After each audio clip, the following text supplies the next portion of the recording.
ભાજપ પ્રદેશ દ્વારા ગુજરાત રાજ્યમાં ઘર ઘર સ્વદેશી હર ઘર સ્વદેશી આત્મનિર્ભર ભારત સંકલ્પ અભિયાનના બેનર હેઠળ નૂતન વર્ષા અભિનંદન પાઠવવા રાજ્યની જિલ્લા પંચાયત સીટ અને નગરપાલિકા વિસ્તારમાં સ્નેહ મિલન સમારંભ યોજાઈ રહ્યા છે।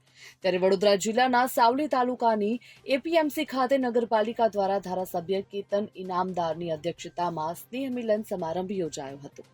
આ પ્રસંગે તાલુકા પંચાયતના પ્રમુખ ગીતાબેન સોલંકી, બરોડા સેન્ટ્રલ કોઓપરેટિવ બેંકના ચેરમેન રાજુભાઈ પટેલ, રમેશભાઈ વકીલ, તે ઉપરાંત અન્ય સભ્યો પણ ઉપસ્થિત રહ્યા હતા। ઉપસ્થિત મહાનુભાવોએ સર્વને આત્મનિર્ભર ભારતના સંકલ્પ સાથે સ્વદેશી વસ્તુઓ અપનાવવા માટેની હાકલ કરી નવા વર્ષની શુભેચ્છાઓ પાઠવી હતી। સ્વદેશી નિર્મિત વસ્તુઓનો જીવનશૈલીમાં ઉપયોગ કરવા માટેના શપથ પણ લેવડાવ્યા હતા। Bureau report, Gujarat fight news.